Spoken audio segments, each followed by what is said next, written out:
All right, well, we are right at 12 o'clock. And so while there are only a few of us on here right now, we'll just go ahead and jump in and get started with today's edition of the Gardener's Tool Shed. So if you've been hanging in there with us and tuning in each month, you will remember back in like May, we did an introduction to cut flower gardens, home cut flower gardens. We talked quite a bit about things that you can direct seed in your own garden and really things to plan for when you are looking at getting that designated cut flower area started in your home garden. So this session was meant to kind of be a follow-up to that, right? So it's been about a month and a half, maybe 2 months since we had that session. And so hopefully we are starting to see some of the fruits of our labors, right? If you're like me, you had some bumps in the road, right? Life never goes as we expect. So I was a little late getting some of my plants in. My gladiolus were planted about 4 weeks later than I normally plant them. So I don't have any to use for us to use today, but I'm sure many of you have some of those coming up in your gardens. I had a little kink with some of my zinnias. We had a failure of germination, and I think that was because I seeded, and then it rained pretty heavy like that night. And then I got some crusting over on my ground, and so it was hard for those seedlings to come up. So I had to do a replant on some of those things. So I don't have as many of the flowers that I've actually grown that I generally grow from seed to share with you all today, but don't fear, we have got plenty of plant material. I don't know if y'all can see, that's my kitchen right behind me. And we're gonna go in there here in a little bit and look at some of the different things that I have to share with y'all today.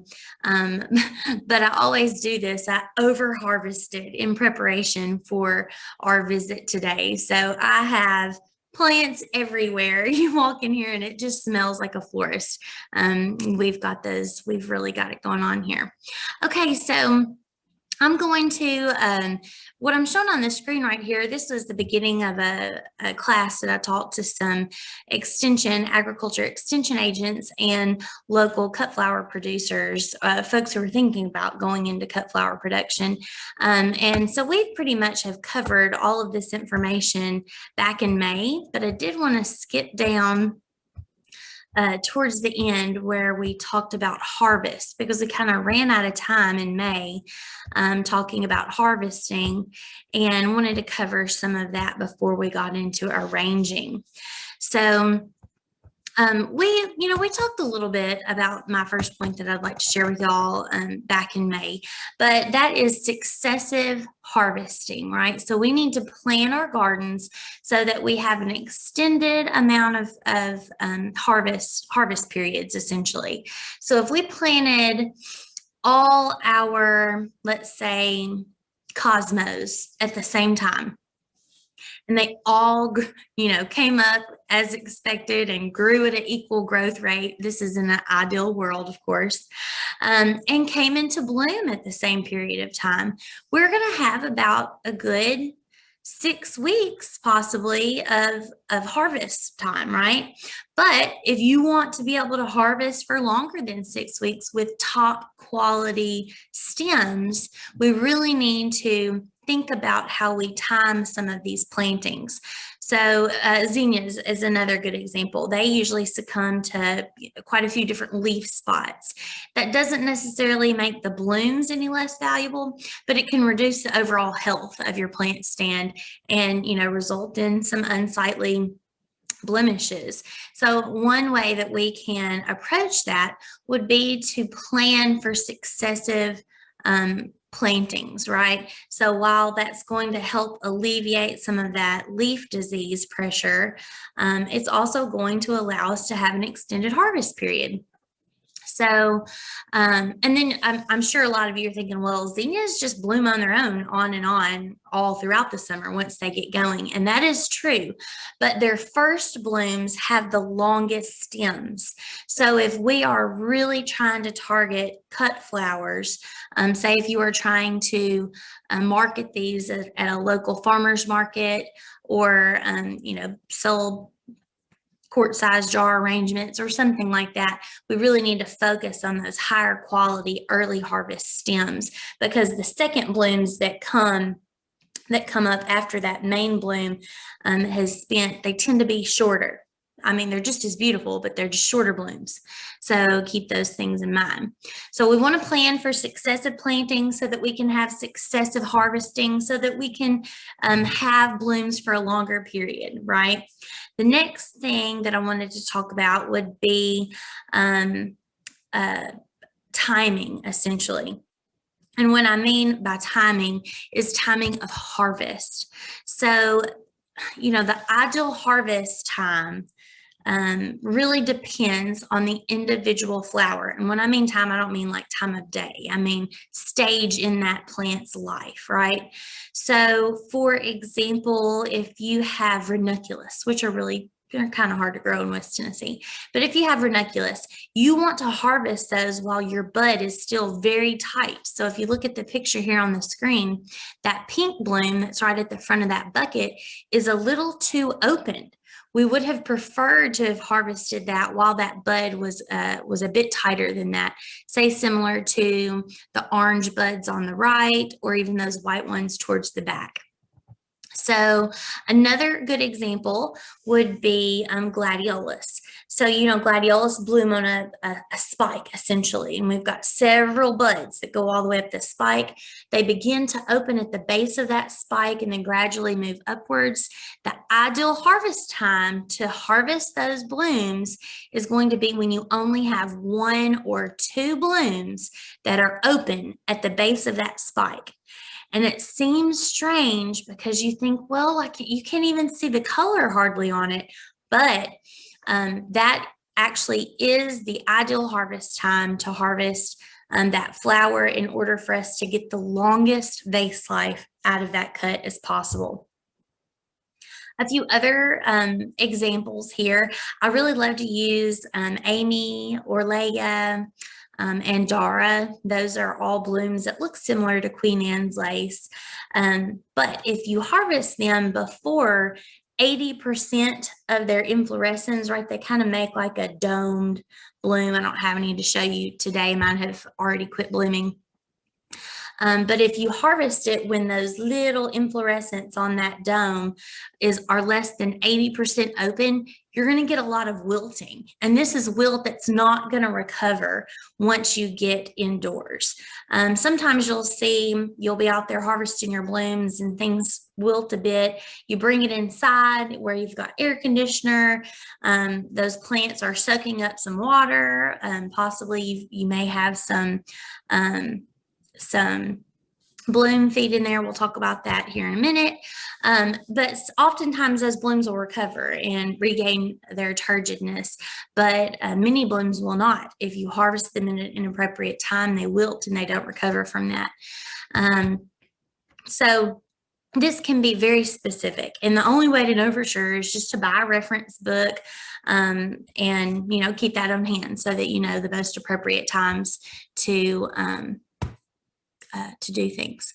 All right, I've just let a few people in from the waiting room. If you're just joining us, we started already, but that's okay. I've been talking for a little bit, and I'll have this recorded so everybody will be able to catch up on what we've covered so far. Yes, so let's just be really conscious about the proper timing of when we harvest each of these types of blooms. And if you're wondering, well, what is really at the root cause? What's the reason behind this? All these timings for these different harvesting of flowers at different times of its life cycle. And it all has to do with the level of carbohydrates that are present in the bloom, and if they are sufficient to carry those unopened blooms into full bloom. So for example, say that we harvested a gladiolus, a spike, before the first bud at the bottom was open.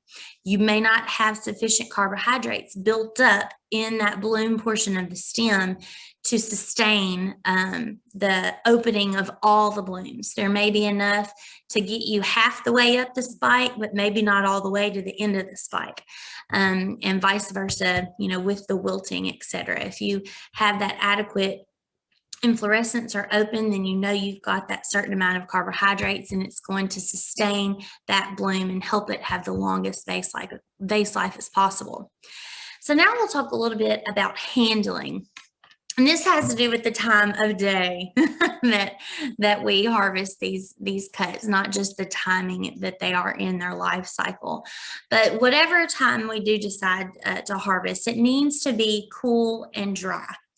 And that could vary depending on where you are. Here in West Tennessee, it's usually coolest in the morning, I would say. Today, it was not dry. So I just want y'all to know that I've been wet twice, completely soaked, outside harvesting these plants and trying to get everything prepped so that we could have a good class today. And it was nice. I did not break a sweat. I was just dripping with rain. So, but we're happy to get that rain. So we're never going to complain about that, right? So we want to look for cool periods of the day. We want those cuts to be dry if at all possible. And when we're deciding on the length of cut, try to estimate that cut about 2 inches longer than you really want your finished cut length to be, because there's nothing that really perturbs me more than doing all this cutting, getting inside, stripping my leaves, just to find out that nearly all of my cuts are too short to fit comfortably in the vase that I've chosen. So overestimate on your cut length so that you can come back in and make those new cuts once you're prepping your plants for arrangement. Okay. And then finally, we'll talk about water. So it's important to have water with you while you're outside in your garden harvesting these. I like to cut. Sometimes if it's convenient, sometimes it's not, I'll strip the leaves immediately and put them directly in my water. This doesn't have to be, a vase. Actually, it's more practical to use a bucket. I really like shorter buckets. 5-gallon buckets are a bit tall. Most of my cuts are not that long. So even if I did put them in there, they'd be getting all squashed up. What I prefer even more, if you can find it, is like a fluted bucket. So a bucket that has angled sides, because the stems just lay better in there instead of going straight down and then squashing their bloom heads, especially if you have, a big open bloom like a zinnia or Shasta daisy or something like that. So we want to make sure that we have water on hand. You can use just clean water, or you could go ahead and put floral preservative in there if you like. But just know that, you're not going to pour that water into your containers. You would need to make new, fresh floral water for your finished containers. Now, some cuts might benefit from what we call conditioning immediately after cutting. And what conditioning is essentially, think of like a sugar shot. Okay, so say that on certain blooms, it helps extend their vase life. So what I mean by that is you would cut it, you'd plunge it into this lukewarm water that has a very high sugary content to it, and just allow that to take up that sugary substance, that sugary water, for about 24 hours. From then, you would take the stems out, you'd rinse the stems, and then you would use your stems in an arrangement that would then be put into a water that has a floral preservative in it. And that's not all blooms, but some. So again, let's just check our reference books. I have a really good one. It's called, I don't think it's my backpack. I have a reference for it at the end of our discussion, so I'll make sure to bring the name of that book up. But it's by Alan Armitage. It's like Cut Flower Production by Alan Armitage. And it goes into very, very good detail on specific flower species and their recommended time for harvesting, their recommended cooling, like if you're going to do this on a large scale and you're going to be using refrigeration to help lengthen your vase life. It goes into detail about what temperatures are ideal for each type of bloom and how long you can hold them there and all of that type of information. So just good things to know about. So when we're talking about floral preservatives, if you go to, like Kroger's, the grocery store, a box store, and buy an arrangement, it'll come with a little packet of preservative on there. And they suggest that you put that into your water, mix it in, and that will help to lengthen the vase life of your bloom display. And you may be wondering, well, what's it really doing? And so I'm just going to break it down for us so we have a little better understanding about what these floral preservatives are. So floral preservatives in general have three basic parts. We have carbohydrates, which are usually some form of sugar. Excuse me. We have citric acid, okay? And then we have some type of biocide. So our citric acid could be a lot of different things in these commercial mixes, but if we were doing something at home on our own just to put into our cut flower arrangements, we would use table sugar for the carbohydrates. We would probably use fresh lime or lemon juice to provide that citric acid portion. And you may be thinking, well, what's the citric acid do? And that's an excellent question. So the citric acid is reducing the pH of water. So what do acids do? They reduce pHs, okay? So you put this into your water, and that actually helps speed up the movement of the water through the xylem of the plant. If the pH is lower in the water, it can be taken up more readily through that stem. So we're adding that so that we make sure that we can get excellent hydration for our stems. We're adding the sugar to help provide extra carbohydrates in case those blooms were harvested a little early, or we just want to encourage the full opening of those blooms. That's why we have the carbohydrates. And then that third part in our home mix would be the biocide, would be like bleach. And essentially what the biocide is doing is helping to keep down bacterial growth, because when we have a sugary water substance, sitting on the counter at lukewarm room temperature, that is the ideal environment for bacterial development. So we certainly want to keep that at bay by including some type of bleach. So if you're looking at like a little home recipe, pretty easy. We've got 1 tablespoon of sugar, 2 tablespoons of fresh lime or lemon juice, half a tablespoon of bleach, and that will go into a quart of water. So from there, you could multiply that. Say you want to go ahead and make up a gallon of floral water. You could, multiply those times 4, go ahead and mix up a whole batch, and then you'd have some to use for several arrangements. You don't have to do each individual one at a time. So just wanted everybody to have a really good understanding of that. And then when we talk about storage, this isn't quite as important for us at home, but I did throw it in there for our producers who are going to be using cold storage. Because, obviously that can play a role in how long our vases last. If you have them inside, I know my husband likes to keep our house really cold. It's like 68 degrees in here right now. I could wear a jacket or be wrapped up in a blanket and feel comfortable. And so my arrangements last quite a while because we've got that nice cool temp. But you could imagine if you're having an outdoor event or something like that, how your arrangements may not last quite as long if they were going to be outside in the heat all day long. So again, we would just go to some of those reference books that I was talking about earlier.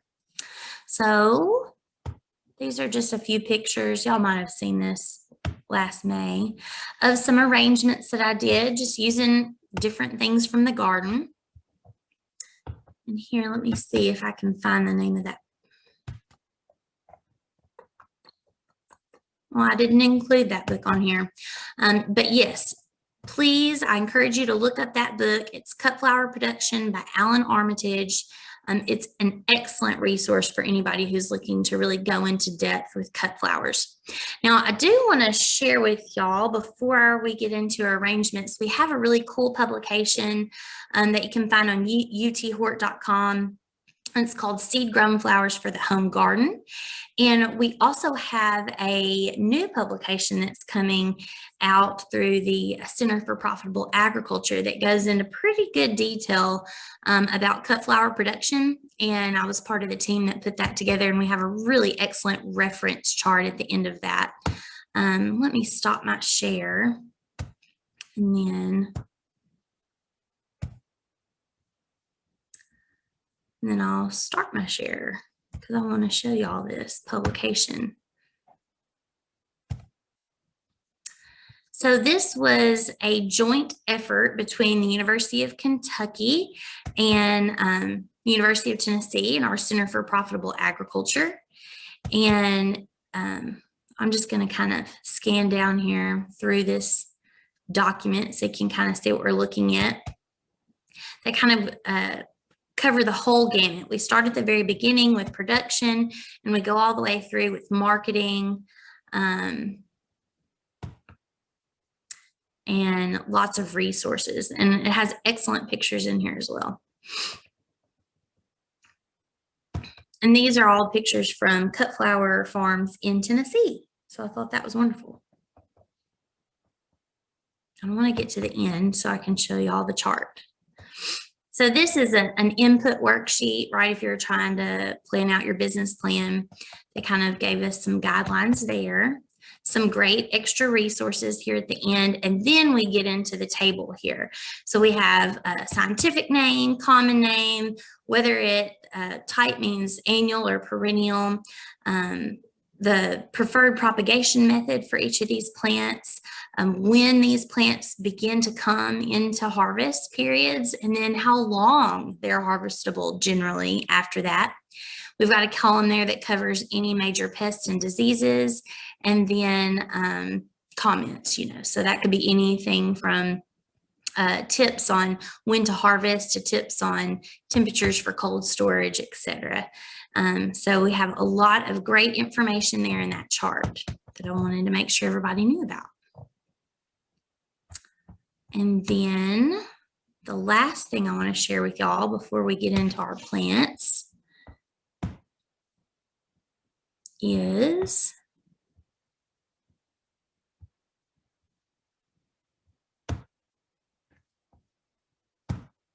utwork.com. So if you haven't been to utwork.com, let me go to the home page so you can see what it's going to look like when you get there. This is the home page. You can go down a little bit and there's a ribbon there of all the different categories of information that we have stored in this site for horticulture. Down here at the bottom, we've got new on utwork.com. Over on the right, upcoming events, things that you can participate in, statewide horticulture events. And then what I love about this is the search box in the top right-hand corner. I'm going to type in here direct seed. That's my search term I'm going to use. And it pulls up seed grown flowers for the home garden. Click on that, tells you a little bit of information about what this publication is, and then gives you a direct link to it. And this publication is brand new. We just got it out January 2021. And has some great information, introductory information here at the beginning, and then just goes straight into a list chart type format, alphabetical order by scientific name, and provides a lot of the same type of information that I showed you on that previous publication. So please utilize these. We hope that people are finding these and being able to use them to help with plant selection. Okay. So I'm stopping share on that. I'm going to turn off my video and audio on my computer and turn it on my phone so that we can go back here and look at plants and make some arrangements, okay?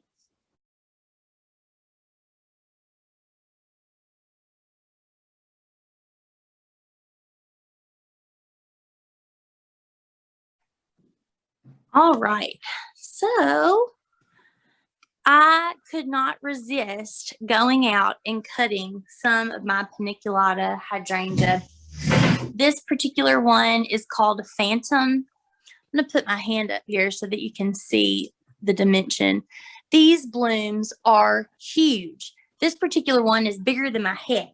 I mean, I just want you to get the full grasp of the situation here. Like this bloom is humongous.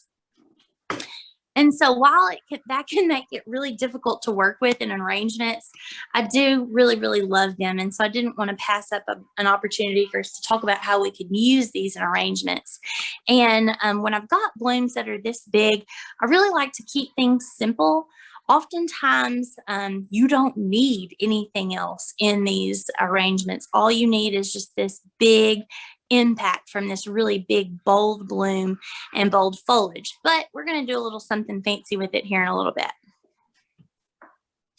Now, it's also a little top heavy.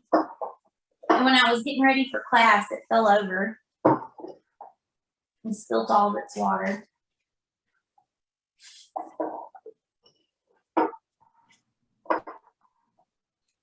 And I'm struggling with it now, so I'm going to put it over here.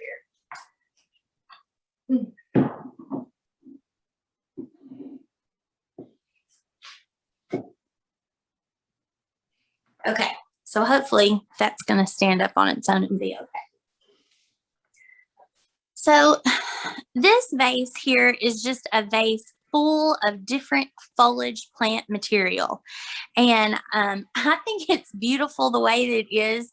Sometimes, you know, we can try to get a little too fancy by making things, you know, trying to put things in combinations. But I loved all these plants. And so I want to take a few minutes to talk about each one of them. So remember, all this material came out of things from the garden, okay?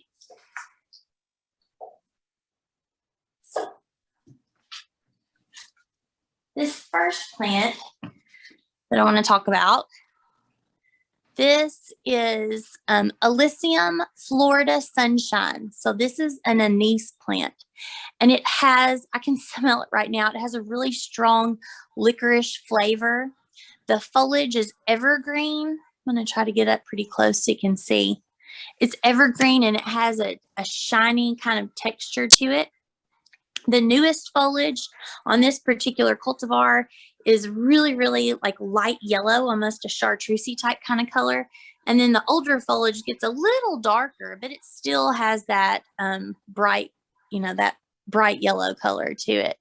And I love using this in arrangements. It is so beautiful and holds up really well to the environment. Okay, what's next?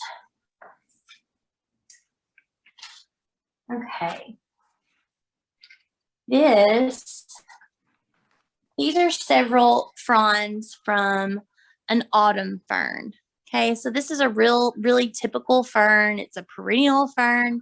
You need quite a bit of shade to grow it successfully, but isn't it gorgeous?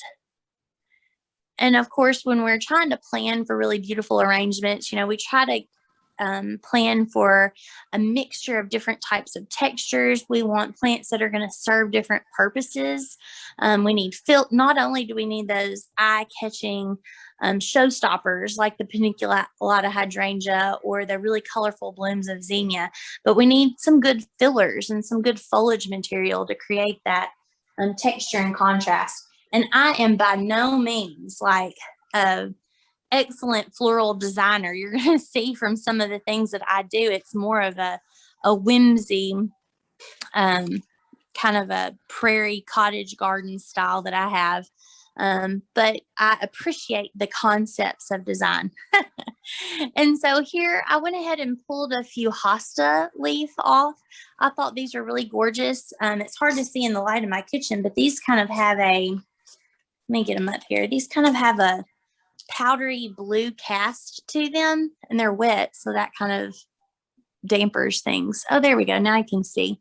Kind of when it's dried, has that kind of powdery blue cast to it, and these could be beautiful in arrangement and really give a tropical effect almost. And I went ahead and pulled a couple other hosta. This is from a sun-loving hosta that I have, and it has more of a limey green color to it, but still both big foliage plants. Okay, let me stick those back in here.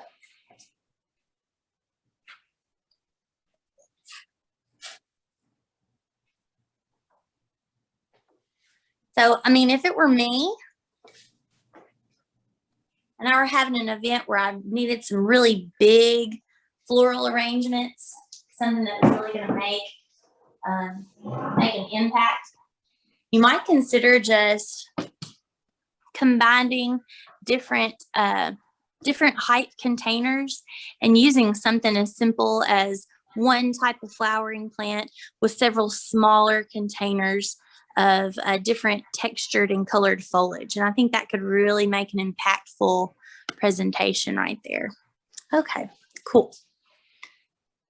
So let's go on in here. So we'll talk a little more about foliage and fillers, because I just feel like that's something that we always feel like we're missing, right? That we're not getting from our own home flower arrangements, that we're getting from the professional arrangements that we get from florists. And so I say, well, let's just get a little creative and think about the things that you already have growing in your garden.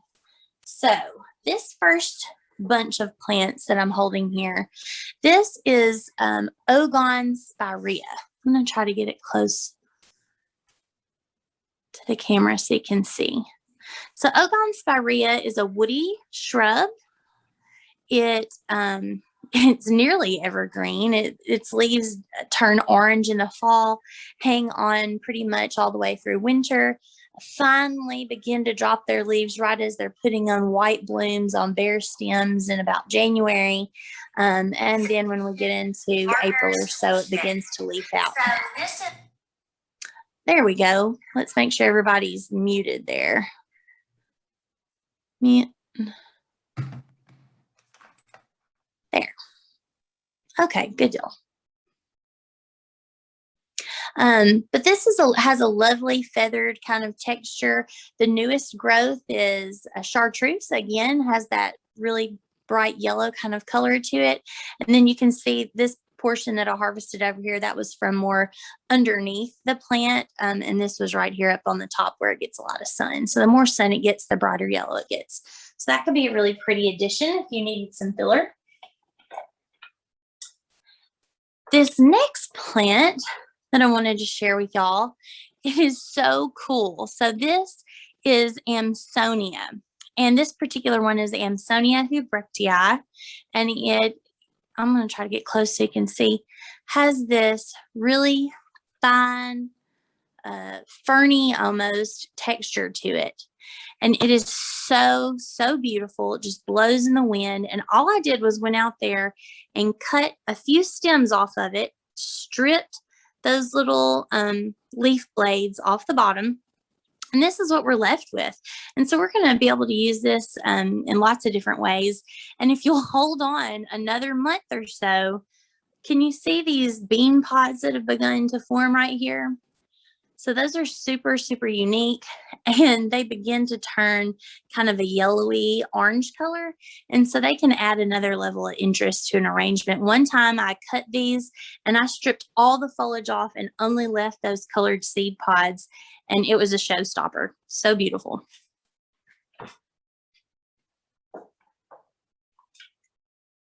All right.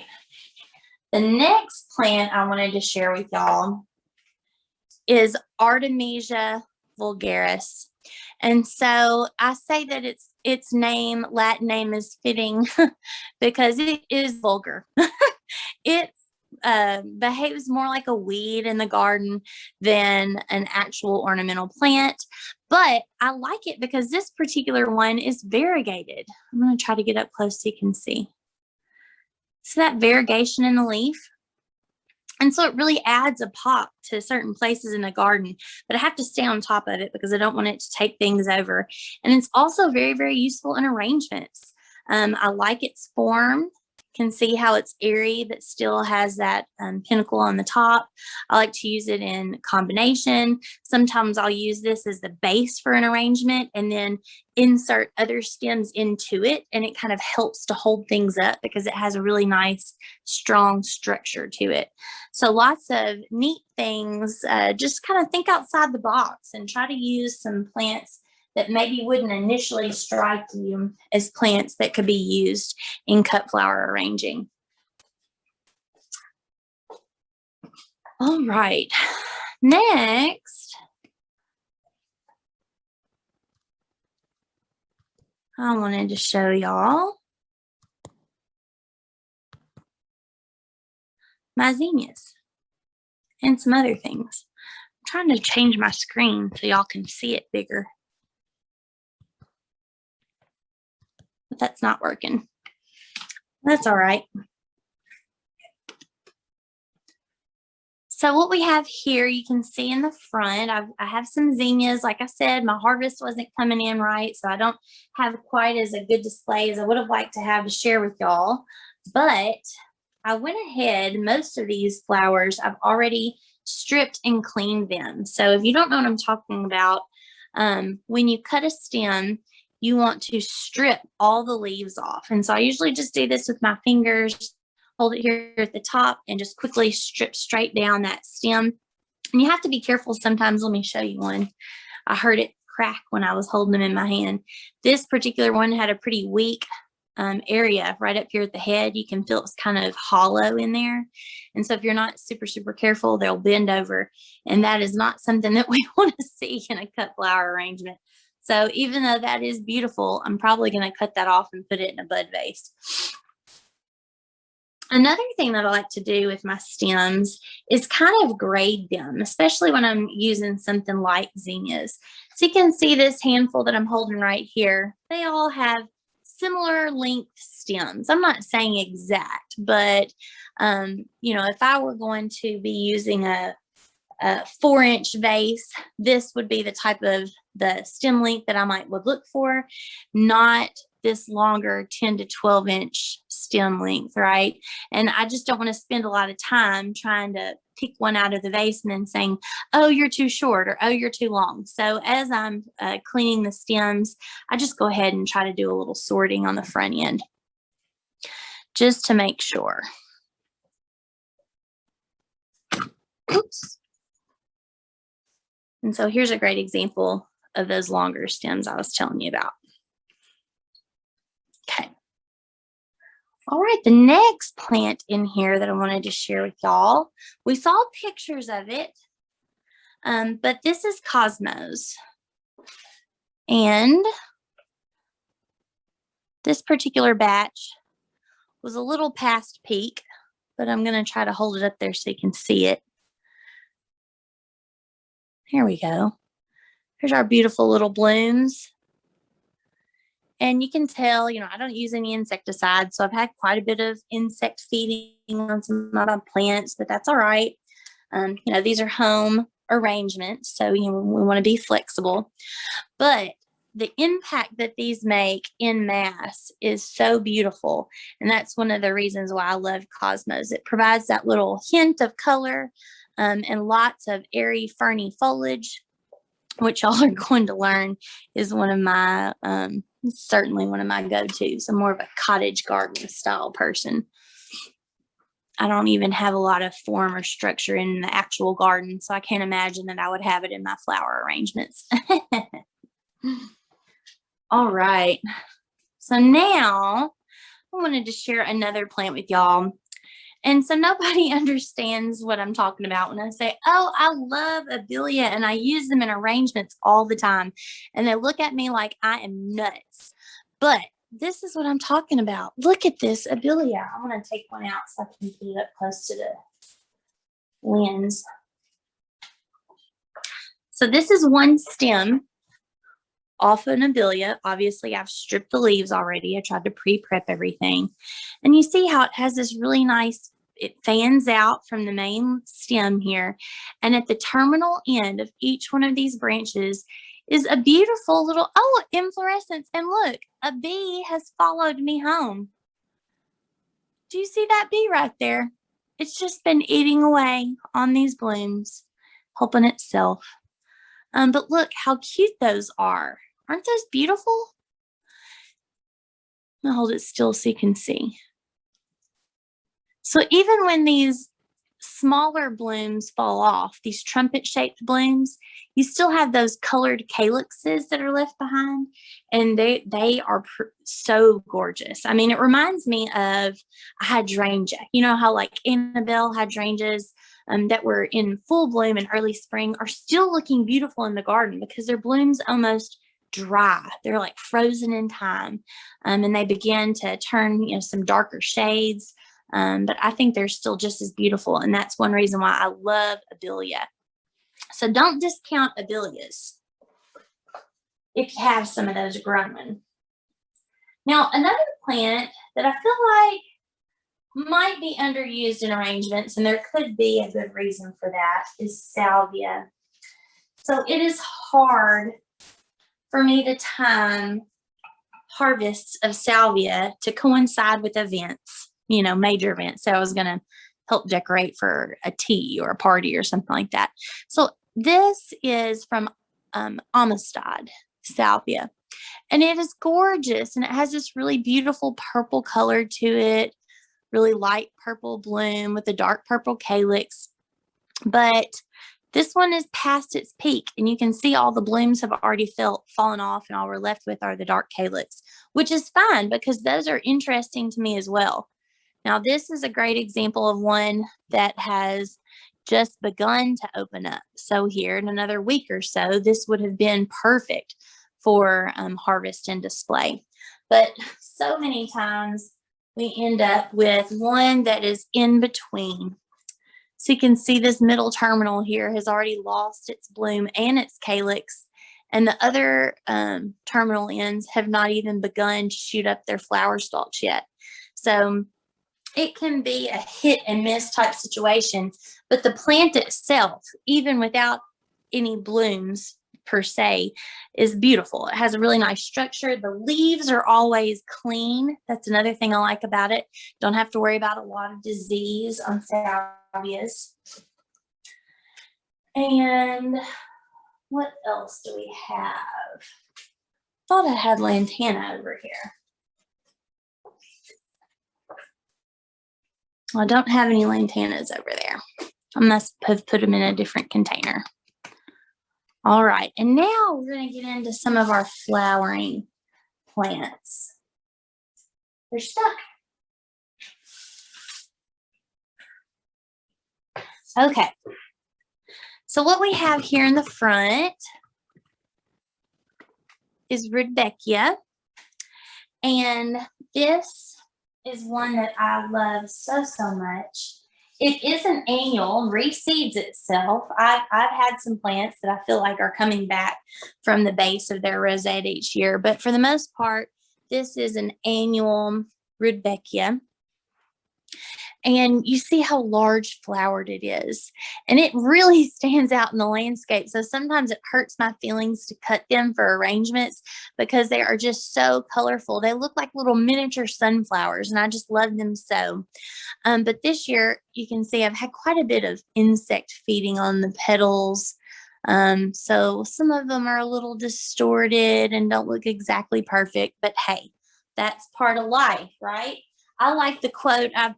I can't remember who said it, but it goes something like, if there's not something eating on your garden or plants in your garden, then it's not part of the ecosystem. It's not a contributing part of the ecosystem. So I really like that. So I kind of take it as a compliment when insects like to eat my plants.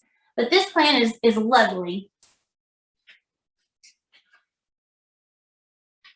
And then you can see here in the back, let me see if you can see when I'm standing there. You probably can't.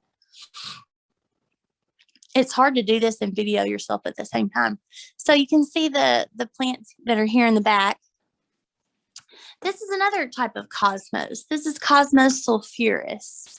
And I have an orange variety, and I've got one that has a little bit of more of a yellow bloom to it. You can see that one here in the back. And they were actually in perfect timing for me to harvest these and show them to y'all. I know those pink cosmos are a little past their prime, but these are looking beautiful. And so you can see how even with these, you're going to have some blooms that are already spent, some that are at prime, some that are in bud form and haven't gotten quite that far along yet.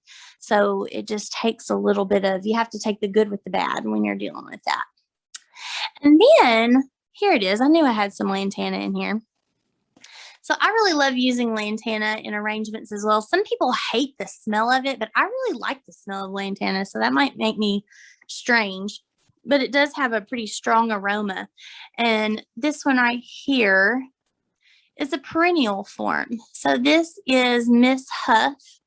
It's a perennial hardy lantana. We have another one for our area. It's called Ham and Eggs, but it's more of a lighter yellow and pale pink color, and I really like the oranges and dark yellows of this one. Okay, what else do we have? Okay, so this is another Black-Eyed Susan.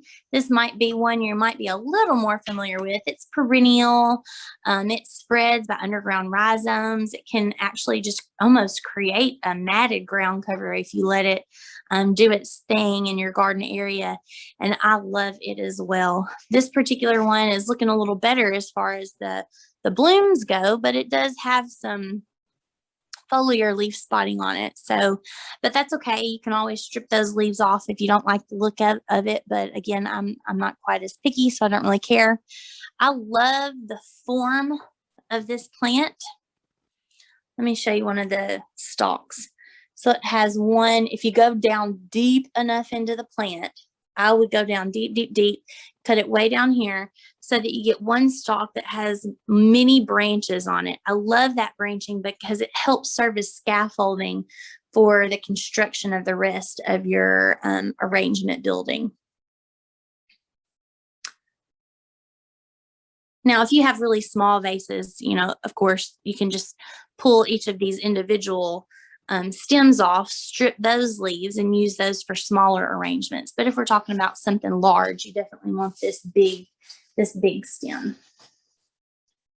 Okay, another that we have here, this is Shasta Daisy. Uh-oh. They're all hung up together. Okay, this is Shasta Daisy, and I've already come through here and cleaned it up quite a bit. It has a similar growth structure, so go way down in that plant to make the cut. Then you see the branching of these limbs coming off the main stem. And then hopefully you can see right here, I've already made a cut. So this was the initial terminal bud that had the very first bloom on it, and it was spent. It was like black and gross looking. So I just came in and I snipped out that one so that we could enjoy the remaining buds that are on that combination stalk there. And that one's a little past its prime, but I'm willing to use it.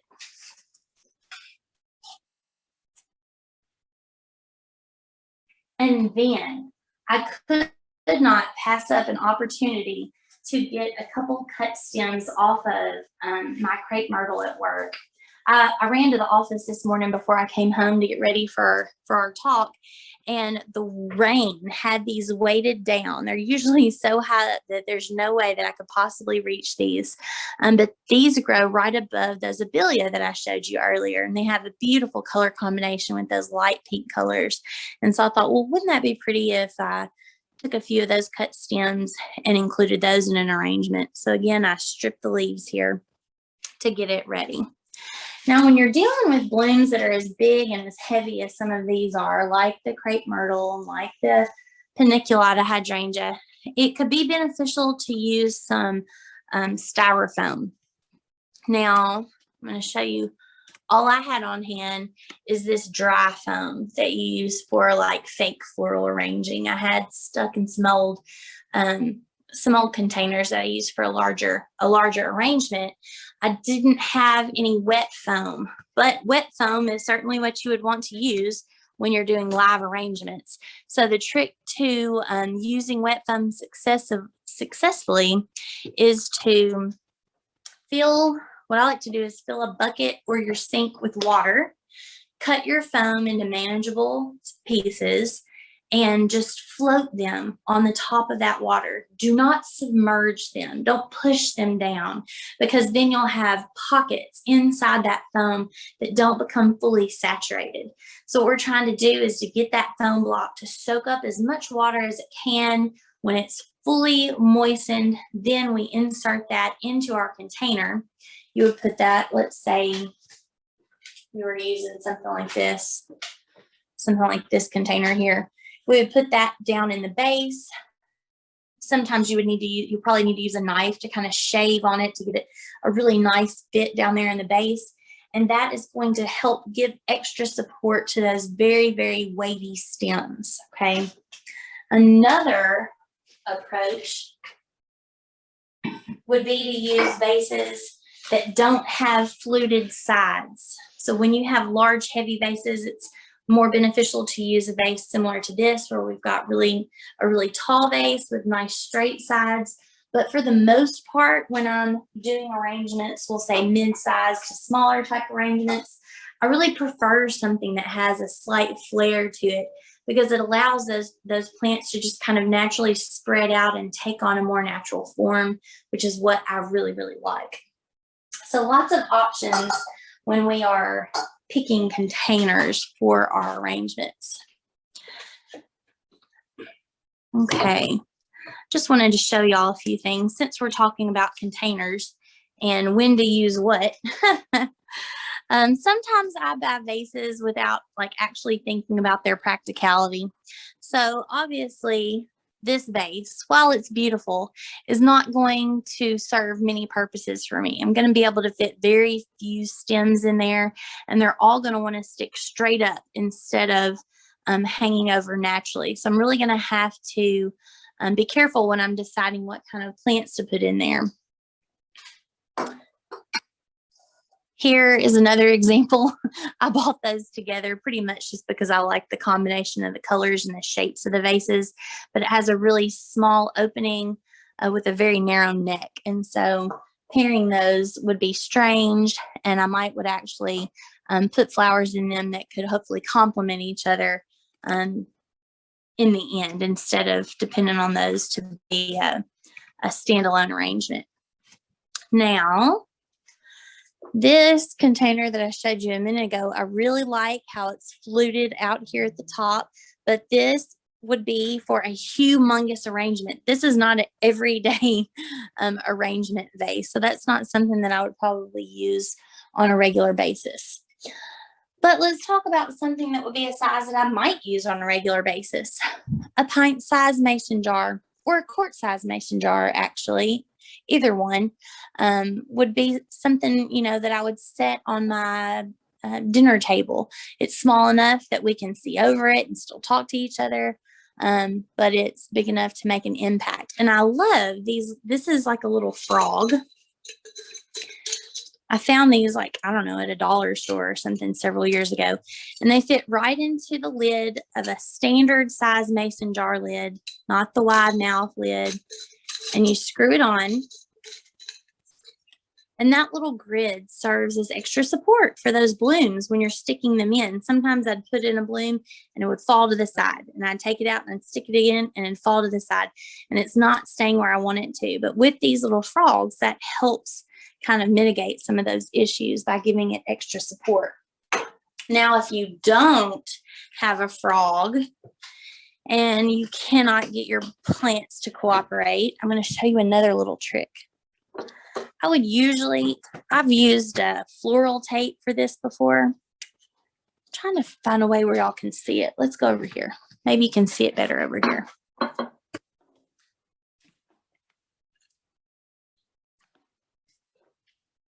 Okay, here we go. So I've used floral tape before because it will grip onto the container and water doesn't really have any effect on it. But when I don't have floral tape, I just use a really, really excellent clear tape that you'd use for like gift wrapping, and just create a grid shape on there. Make sure you've got good adhesiveness on each side, good attachment.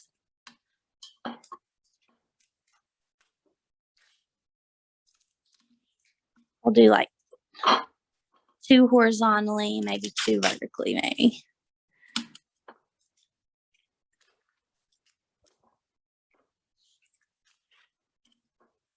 In some cases, you may actually prefer to use clear tape because it just blends in. All right.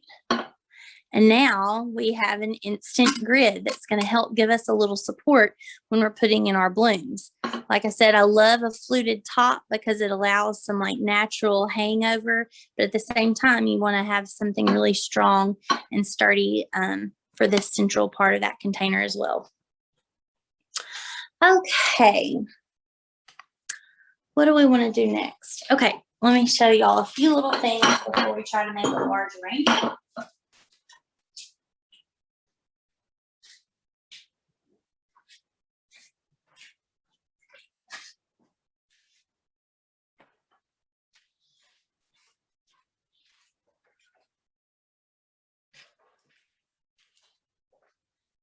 So these two little arrangements, I just love. This is one of my favorite little vases that I have. It's got little octopus on it. It's a little glass blown octopus vase.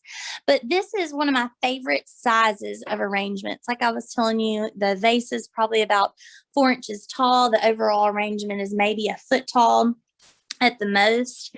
And this was not a planned arrangement. So I made this just using the things that I stripped off of the larger plants as I was processing them, as I was stripping leaves, pulling off pieces that just weren't going to work for those larger stems and making them into individual cuts. Let me show you, for example, this, I stripped off one of those larger abelias that had that fan shape to it to make a single cut. Okay. And it was just going to work much better for these smaller type arrangements. So in this one, I have abelia. You can see over here on the left and towards the back, we've used some of that Ogon spirea. I had a few rudbeckias here that had fallen off those larger scaffold branches. And then to kind of finish things off, right in the front, I just put a little rosette of zinnias. That's one of my favorite of my favorite zinnias, those little peppermint stripes. So cute. And these zinnias were ones that just had weaker stems that weren't going to work in any of my other arrangements. And so even using your scraps, things that you didn't think were going to make the cut, you can end up with a really beautiful table arrangement. Another thing I tend to do is design from the front. So, I mean, if it's going to be viewed from all sides, ideally you would want it to look just as nice on the back as it does from the front. This one obviously does not. But again, I was just using scraps that I had. So, cute little thing.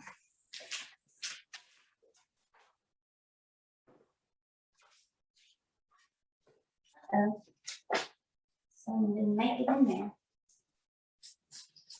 And this was just kind of another example of an arrangement using some of those leftover cut pieces. I had some Shastas that ended up being individual stems that weren't part of the scaffold plant. I had some fronds of the Amsonia that I had taken off those larger pieces, and I just kind of threw them in here together. Again, I'm by no means claim to be a great designer of any sorts, but I try to have balance at least. You know, if we've got, and that doesn't have to be asymmetrical balance. That could be, you know, just balance in general. So I just wanted to share those with y'all.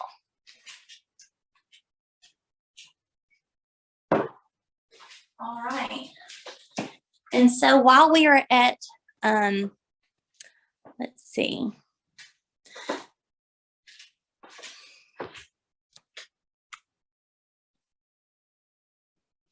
So since we are at 1 o'clock, I hate to hold y'all any longer. I know this is a lunch and learn, but it's just one of my favorite topics. So I like to go on and on. But I'm going to use these cuts that we have. I'm going to make some arrangements. I'm going to post those on the Madison County Master Gardener Facebook page. So please check back there to, you know, get more inspiration. And I hope that you've learned some things from what we've talked about today. And, you know, some ways to get creative with possibly things that you already have growing in your garden, whether that's a perennial border or even using some woody shrubs. So just get creative, try different things, and have fun.